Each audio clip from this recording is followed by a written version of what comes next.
They say time heals everything, but time didn't heal me. It only made the scars deeper.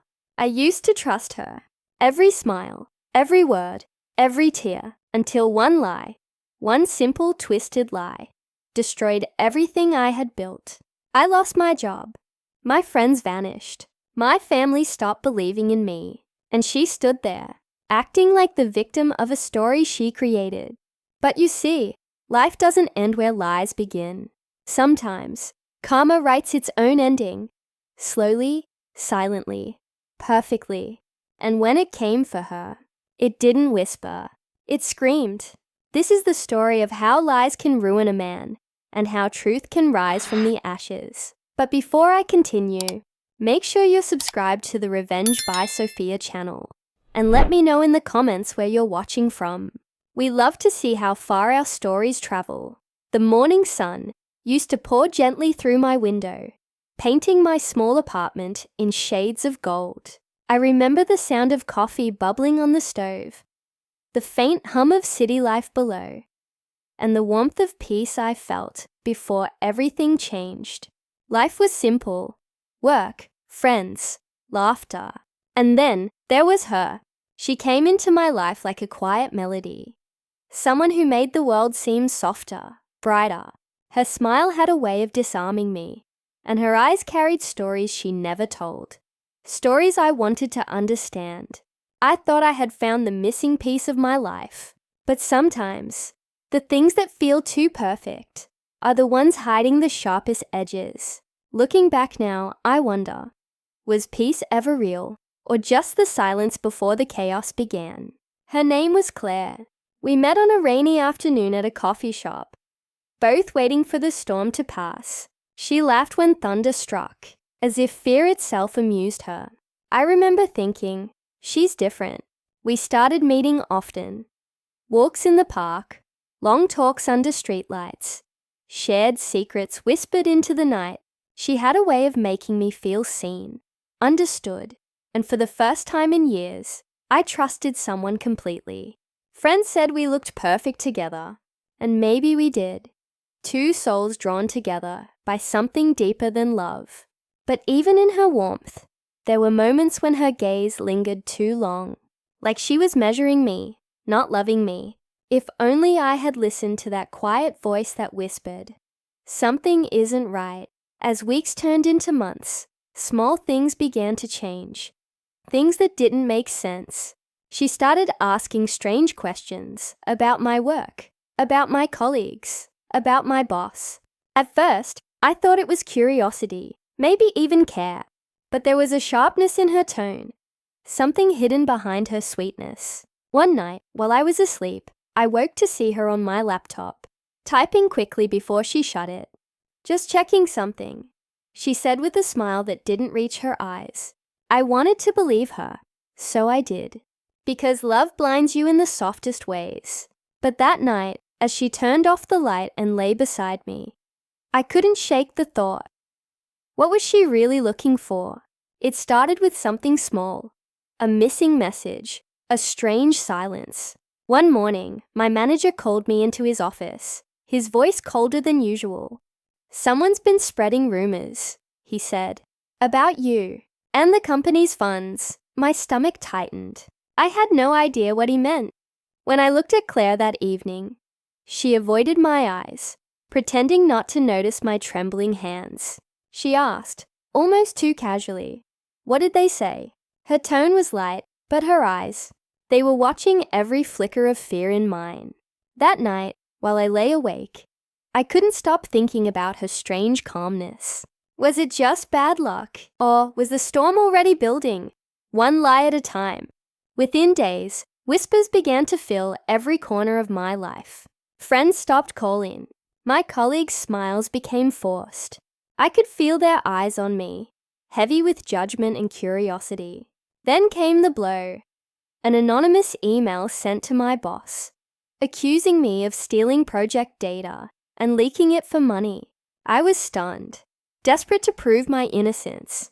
Claire held my hand, comforting me with tears in her eyes. "We'll get through this," she said softly, but behind that softness, I saw something else. Satisfaction, almost hidden beneath her pity. And that night, as I scrolled through my messages, I found something that froze my blood. The same email, forwarded from her account to mine, then deleted. My heart stopped. Could the woman I loved really be the one destroying me? The next morning, I confronted her. My voice shook, but hers didn't. "You think I'd do that to you?" she said, her tears falling effortlessly. "I defended you when everyone else doubted you." She played her part so perfectly that I almost believed her again. Almost, but something in her eyes, a flicker of victory, told me the truth I didn't want to face. Days later, I was suspended from work, my reputation shattered. Friends I had known for years turned away, avoiding my calls, pretending I didn't exist. Claire comforted me through it all, like a saint standing beside the sinner she created. And as I looked at her smiling through my downfall, I realized the lie wasn't just perfect. It was planned. The day I got the official notice, the world felt quieter. Painfully quiet. My job was gone, my name blacklisted, and my inbox flooded with messages that started with, "We regret to inform you." I remember walking home that night through cold rain, each drop heavy against my face, almost as if the sky itself wanted to bury me. Claire met me at the door, acting shocked, pretending to be my comfort. "We'll find a way," she said, her voice soft and trembling. But her eyes, they didn't look surprised. They looked satisfied.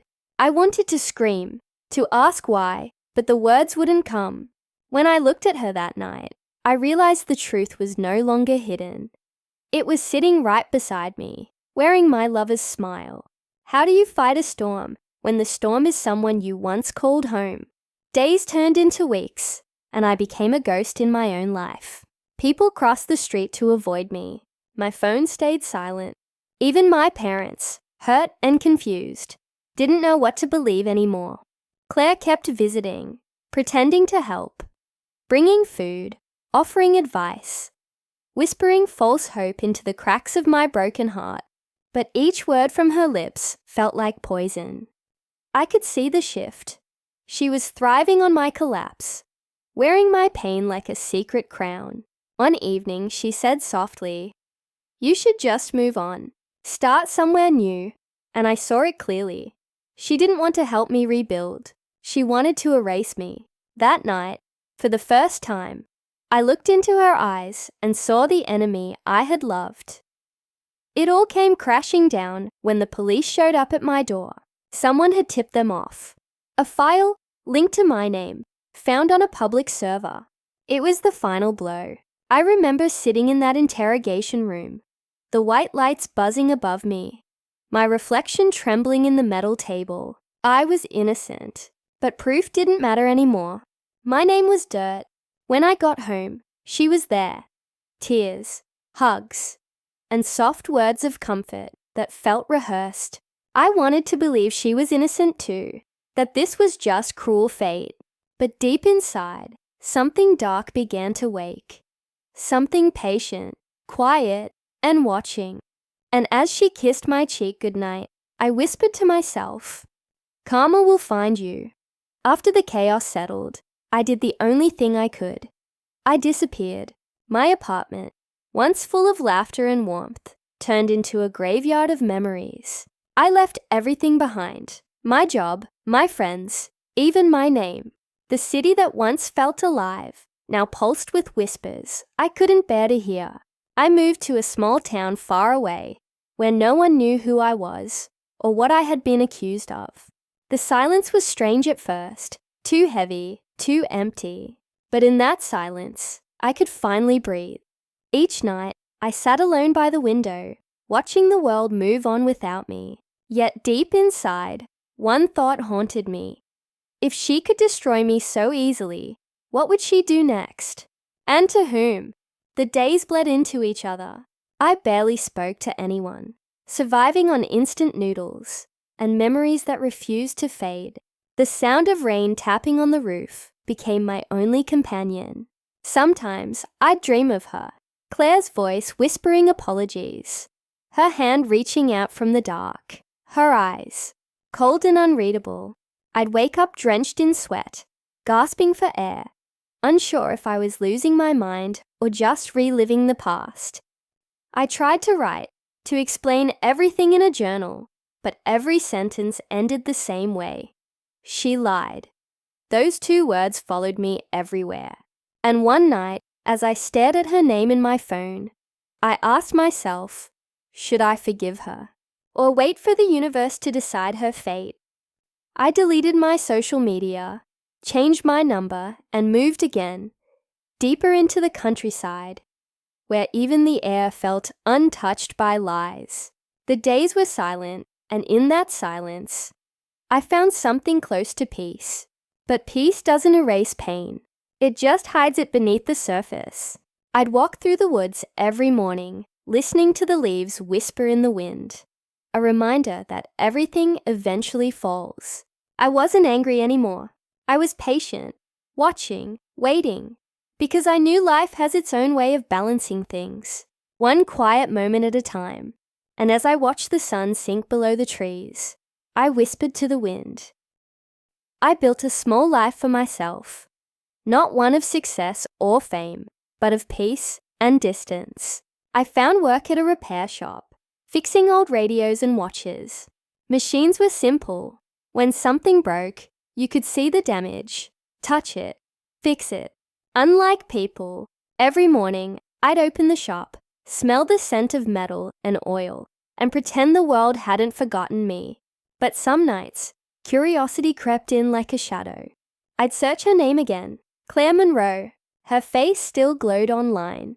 Magazine features, interviews, smiles that looked too perfect to be real. She was thriving while I was rebuilding from ashes. And yet, every success she showed made me wonder. How long before her lies caught up with her? Months passed, and I became her silent audience. I watched her life through screens. Her charity events, her interviews, her carefully curated happiness. She had become a voice for truth and integrity. The irony almost made me laugh, but behind the smiles, I noticed something small, something real. Her eyes, they had changed. They were tired, darker, as if she carried something heavy that makeup couldn't hide. Late one night, as I scrolled through her latest live stream, she paused mid-sentence. Her smile flickered for half a second, replaced by something like fear. It was quick, but I saw it. And that moment, I knew. Her perfect world was starting to crack. It began subtly. A news article vanished from her profile. A friend she always posted with suddenly stopped appearing. People in the comments whispered. Something about dishonesty, betrayal, missing funds. My heart raced as I read them. Not from joy, but from recognition. It was all happening again. The same pattern. The same poison. But this time she was the target. Karma had begun its slow dance. I closed my laptop and sat in the dark, listening to the ticking of an old clock I'd repaired that mornings. Each tick felt like a countdown. Not to her destruction, but to her awakening. Because sometimes the universe doesn't punish. It teaches. It started as faint murmurs, soft enough to ignore, but persistent enough to notice. Someone had accused Claire of manipulating a business deal, of using false documents to gain investors' trust. At first, her charm saved her. She smiled, denied everything, and the world believed her, just like I once did. But whispers have a way of growing louder when truth hides behind them. Online comments turned sharp, and her followers began to question her sincerity. She's not who she says she is. One wrote, another claimed to have proof. And through the noise of her carefully crafted life, I could feel it. That invisible shift when control starts slipping through the fingers of a liar. I leaned back in my chair, a quiet smile crossing my face. Maybe karma had finally found her scent. Days turned into weeks, and the cracks widened. The perfect image she had built began to decay, one piece at a time. Her company's projects were under investigation. Her business partners withdrew, and her once loyal friends started disappearing from her photos. I watched clips of her interviews. The once confident voice now trembled slightly, her smile strained. Reporters asked uncomfortable questions, ones she couldn't charm her way out of. "People are spreading lies," she said, her tone fragile, desperate. And in that moment, I saw it. The same look I once wore. Disbelief that the world could turn so fast. Only this time, it wasn't my world collapsing. It was hers. I never said a word, never reached out, never revealed who I was. I simply watched, silent and still, as karma began weaving its quiet justice. Some nights, I'd sit by the window, staring at the moonlight spilling over the trees, thinking about how strange life could be, how the same hands that destroy others eventually pull their own ruin closer. Claire began posting less, her glow dimming in every appearance. She looked smaller somehow, not in size, but in presence. Her empire was rotting from within, eaten by the same lies she once fed me. And as the world turned its back on her, I whispered to myself, "Do you see now, Claire? Do you finally see what you've done?" I had built a quiet rhythm. Wake, work, sleep, repeat. My days were predictable, steady, until one morning a letter arrived. It was an invitation to a new company opening, a tech firm looking for consultants. I almost threw it away until I saw the signature at the bottom. Claire Monroe, co-founder. My heart stopped. After everything, after years of silence, her name had found its way back into my life. As if destiny had drawn a cruel circle. I told myself I wouldn't go, that I had nothing to prove, but something deeper pulled me there. Not revenge, not hatred, curiosity. And as I stood before that glass building a week later, I couldn't help but think, maybe karma wanted me to witness the end with my own eyes. The room was full of people, cameras flashing, polite laughter echoing through the air. She stood at the center, dressed in elegance, her charm still intact, but her eyes dimmer, older. She didn't notice me at first. I stayed in the back, blending into the crowd. Her voice carried confidence, but I could hear the tremor beneath it, the kind that only comes from fear of falling again. When the event ended, she turned, and for a moment, our eyes met. Time froze. Her smile faltered, not from recognition, but from unease, like some ghost from her past had just brushed against her soul.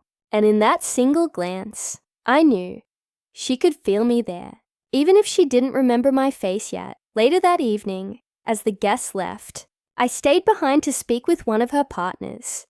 Under a new name, a new identity, he seemed impressed by my experience. And by the end of the night, I had what I wanted.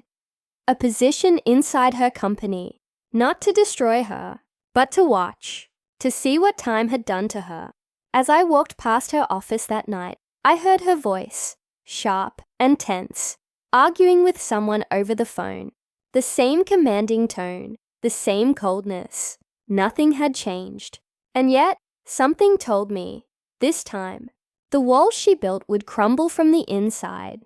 Not by my hands, but by her own. Working inside her company felt like walking through the ruins of an empire that still pretended to shine. The offices were polished, but the air was tense, filled with secrets too heavy to breathe. I often watched her from afar, standing behind tinted glass walls, giving orders with that same confident tone. But her movements were sharper now, desperate. I saw her snap at employees, erase files late at night, whisper on the phone in voices too low to hear. The woman who once smiled her way through lies now looked haunted by them. One evening, as I passed her office, she froze mid-call when she noticed my reflection in the glass.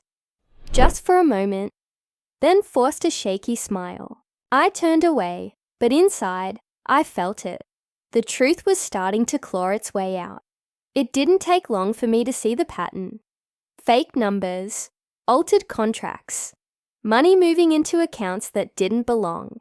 It was the same poison she once used to destroy me, only now she was drinking it herself. I quietly gathered information, not for revenge, but because I needed to know how far she'd fallen. Late nights turned into investigations, each document revealing another layer of deceit. Her empire was nothing more than a fragile web, held together by charm and fear. One night, while I worked late, she walked in unexpectedly. "Still here?" she asked, her voice softer than I remembered. For a moment, I almost believed she didn't know who I was. Almost. But as she turned to leave, she whispered under her breath, "You remind me of someone." For days, I couldn't sleep. I had proof. Enough to end her career, her name, everything she built on lies. But something inside me hesitated. I had waited years for this moment, imagined it 1,000 times. Yet now that it was here, I felt no joy, only an ache that wouldn't leave. I watched her unravel day by day. Guilt, paranoia, exhaustion eating her alive. It wasn't justice that haunted her. It was truth. And I realized I didn't need to expose her. Karma already had. She was living her punishment, one sleepless night at a time. Still, a question echoed in my mind. If the truth destroys her, do I stand by and watch, or do I let mercy interfere? It started again, the same pattern, the same poison. Claire had built her new empire on deception, and now she tried to save it with another lie. A business deal gone wrong, millions missing, investors questioning everything. To protect herself, she blamed someone else. Her closest assistant, a young woman named Elise, who reminded me painfully of who I once was. Loyal, trusting, blind. Claire spoke with practiced calm, telling the board that Elise had tampered with data. The room believed her, just like everyone once believed her about me. But I saw Elise's trembling hands, her eyes wide with confusion and betrayal. In that instant, I knew. Karma wasn't done yet. It was circling closer, waiting for the perfect moment to strike. The next week, chaos filled the office. Elise, desperate to clear her name, leaked private documents proving she was innocent. And in doing so, she exposed everything. The fake contracts, the stolen money, the false signatures, all traced back to Claire. The story broke like wildfire. News outlets picked it up. Headlines screamed her name. And suddenly, the woman who once controlled every story couldn't control her own. I watched her from my desk as she read the reports, her fingers trembling, her breathing shallow. For years, she had watched others crumble under her lies. Now she was the one buried under them. And as her phone rang endlessly, with reporters demanding answers, I thought, this is how truth sounds when it finally starts to speak. The company turned against her within hours. Meetings were cancelled, investors pulled out, and the board demanded explanations she couldn't give. I stood silently in the hallway as security escorted her out. The same woman who once walked with pride, now reduced to silence. The cameras outside flashed in her face, reporters shouting her name, their words sharp like knives. She tried to smile for the cameras, but her voice broke when she said, "This is all a misunderstanding." No one believed her. Not anymore.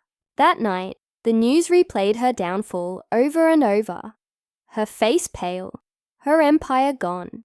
And as I turned off the TV, I whispered to myself, the trap you set for others has finally closed around you. By morning, the story had consumed the city. Claire's name was everywhere. Headlines, social feeds, television screens. Corporate queen accused of fraud and betrayal. Every word felt like an echo from my past. Justice finally replaying itself on repeat. I walked through the office and felt the silence, heavy and thick. Like a storm that had already broken, people whispered in corners, pretending not to stare. The walls that once carried her commands now carried rumors of her ruin. My phone buzzed. A message from an old friend who had seen the news. You were right about her all along. For the first time in years, I allowed myself a small smile, but beneath that satisfaction, a question lingered. Was this truly the end, or just another illusion she built to survive? A week later, Claire appeared on live television. Her hair disheveled, her confidence gone. She tried to rewrite the story once more. I was betrayed, she said, her voice cracking, by people I trusted, watching her through the screen. I saw the desperation behind her eyes. The same manipulation, but this time, it was hollow. The interviewer pressed harder, showing documents, statements, and evidence she couldn't escape from. Every denial she gave only made her guilt more visible. The studio lights reflected off the tears she tried to hide. The world watched her unravel, one question at a time. And as the interview ended, she whispered something under her breath. Something that sounded a lot like regret. The next morning, an anonymous source released one last file. Audio recordings of Claire's conversations, proving every lie she ever told. Her voice filled the internet. Calm, calculating, cruel. People replayed it over and over, horrified at how casually she destroyed lives. Her supporters vanished overnight. Her friends blocked her. Even her family turned away. I didn't release those recordings, but I knew exactly who did. Elise. The same girl she had framed had found her own voice, her own justice. Watching the chaos unfold, I realized something. Karma doesn't rush. It waits, then strikes where it hurts most. And for Claire, that moment had finally come. It was almost poetic. After years of silence, she reached out first. A short message appeared in my inbox. We need to talk, please. No threats, no arrogance, no excuses. Just those words, fragile and desperate. I stared at the screen for a long time, hearing echoes of the past. The laughter, the lies, the way she twisted everything until I doubted my own truth. Part of me wanted to delete the message and move on. But another part, the part that never healed, needed to look her in the eyes one last time. I agreed to meet her at a small cafe near the edge of town, far from the city that once worshipped her name. As I closed my laptop, I felt a chill run down my spine. This wasn't closure. Not yet. It was the calm before something darker. When I arrived, she was already there, sitting in the corner, sunglasses hiding her eyes, hands trembling around a cup of untouched coffee. The woman who once commanded rooms now looked smaller. You look well, she said softly, her voice almost breaking. I didn't reply. For a while, silence spoke for both of us. Then she whispered, I never meant for things to go that far. I leaned forward. You didn't mean to ruin my life. You didn't mean to lie. She flinched, looking away. The cafe noise faded. All I could hear was her uneven breathing and the soft hum of guilt between us. And then she said something that changed everything. Someone made me do it. At first, I thought it was another lie, but the look in her eyes, that trembling fear, told a different story. She spoke about a man, a silent investor who had blackmailed her years ago. He wanted control, and I was his way in, she confessed, tears slipping down her cheeks. When I lied about you, it wasn't to destroy you. It was to protect myself. Her words hit me like cold wind. For so long, I'd painted her as the monster. Now, I saw someone who had been a victim too, though still guilty of choosing silence over truth. She looked at me, voice breaking. Do you hate me? I didn't answer. I just stood up, left money on the table, and said quietly, No, I just finally understand. But as I walked out, one thought echoed in my mind. If what she said was true, then the real devil was still out there. For days, her words haunted me. Someone made me do it. I replayed them over and over, wondering if this was just her last attempt to twist the story. But curiosity is a dangerous thing. I began digging, searching through old company records, archived emails, forgotten financial trails. Then I found it. A name that kept appearing beside every major decision Claire ever made. Victor Hale. A name that didn't exist on paper, yet controlled everything behind it. Every wire transfer, every false signature, every secret deal, all led back to him. It was as if a ghost had been running the show all along. And the more I read, the clearer it became. Claire wasn't the beginning of my story. She was the bait. I started reaching out to people who once worked with her. Most refused to talk, voices trembling, afraid of something I couldn't yet see. One late night, I got a call from a blocked number. A man spoke, his tone low and urgent. "If you're digging into Hale, stop. He's not someone you find. He finds you." Then the line went dead. My apartment suddenly felt smaller, the silence heavier. I checked the windows twice, the locks 3 times. Outside, I could have sworn I saw a figure standing beneath the streetlight, motionless, watching. When I blinked, he was gone. That's when I realized this wasn't just revenge anymore. It was survival. The next morning, I found an envelope slid under my door. Inside, a single photo. Claire and I, from years ago, laughing at a party. But behind us, barely visible, was a man's silhouette, watching. On the back of the photo, written in red ink, "You're getting close." My hand shook as I read it. Someone had been watching all along, weaving lies that reached further than I ever imagined. Maybe Victor Hale wasn't just real. Maybe he never left. Claire's fall, my pain, everything. It was part of his design. And now, he knew I was looking for him. Sleep became impossible. Every time I closed my eyes, I saw that photo. The faint figure lurking behind us. I started tracing every company Claire had ever been tied to. Each one led to another shell corporation, another shadow. The deeper I went, the more I felt like I was walking through a maze built to confuse me. But one pattern stood out. An offshore account linked to a consulting firm called Halcyon Industries. Buried inside their archives was a document signed V. Hale. My heartbeat quickened. I wasn't chasing a ghost anymore. He was real, and he'd left a footprint, even if he never meant to. That night, I stared at the name on my screen until sunrise. Victor Hale, the man who had written my destruction. I needed more than digital evidence, so I tracked down a woman who once worked as Victor's personal assistant. She agreed to meet in a rundown diner, far from the city. Her eyes darted constantly toward the window, her fingers trembling around her cup. "You don't understand," she whispered. "He doesn't destroy people with violence. He destroys them with choices." She told me Victor found people's weaknesses and made them his tools. Promises, threats, money, fear. Claire was his favorite, she said. But when she started talking about leaving, he made sure she couldn't. I leaned closer. "Is he still here?" She looked at me, terrified, and said, "He never leaves." And before I could ask another question, she stood up, dropped a note on the table, and disappeared into the rain. I unfolded the note under the flickering light of the diner. It had only 4 words. "He's watching you now." My stomach tightened.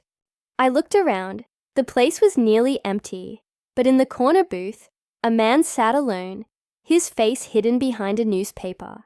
I couldn't see his eyes, but I could feel them on me.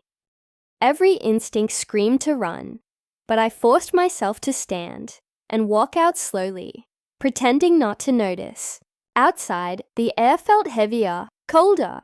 My reflection in a car window trembled. Not from fear, but realization.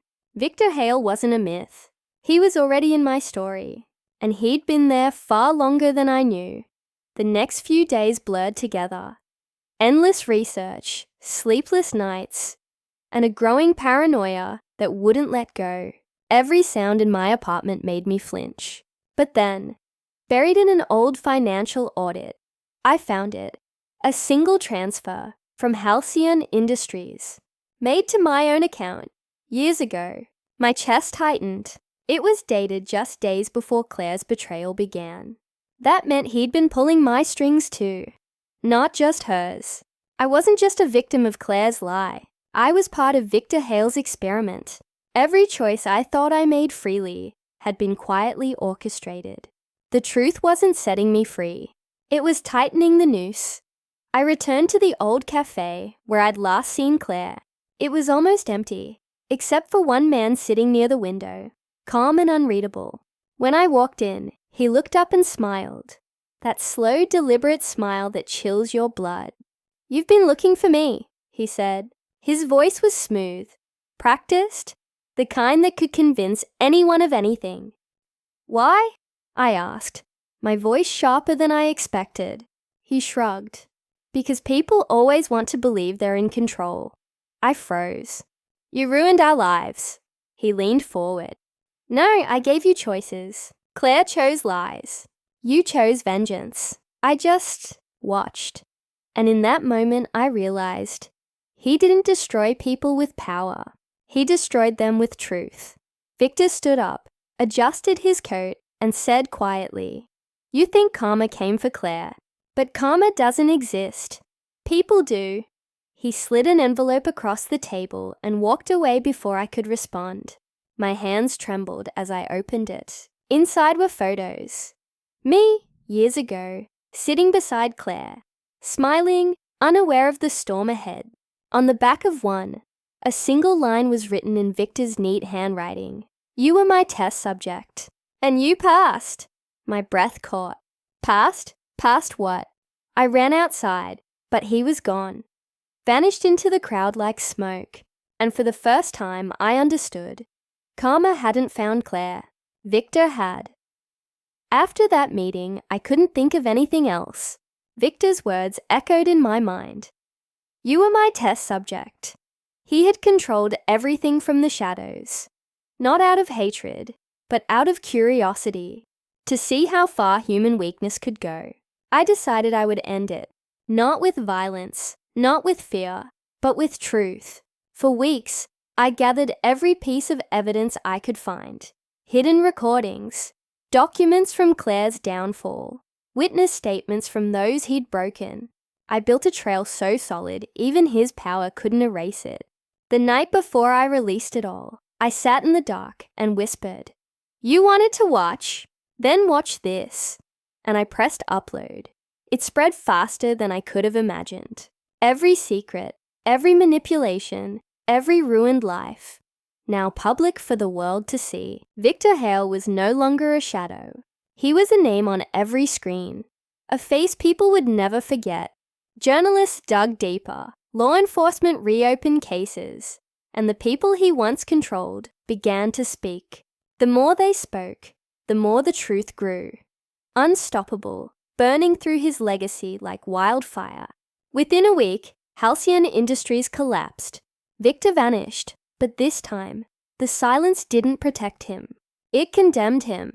The hunter had become the hunted. A month later, I received one final email. No sender, no subject, just a single line. You played your part well. Attached was a short video clip. Grainy security footage of Victor standing in an empty office, staring at the camera, and smiling before walking away into darkness. I stared at the screen for a long time, feeling neither fear nor victory, just stillness. Maybe he was gone. Maybe he wasn't. But his empire was ashes now, and every lie he built had turned to dust. And as I closed my laptop, I whispered the words that had haunted me for years. Karma found you, even if it wore my face. In the end, I realized revenge was never mine to take. I had burned inside for years, waiting for the moment she'd feel my pain. But when it finally happened, I didn't feel victory. I felt peace. Because karma doesn't shout, it whispers. Now you know, she lost everything she once used to destroy me. Her image, her pride, her mask. And I gained something far more powerful, my silence back. The world eventually sees people for who they really are. Sometimes it takes months, sometimes years. But truth, it never dies. So if someone's lies are tearing your life apart, don't rush to fight, just wait, because karma always arrives, right on time.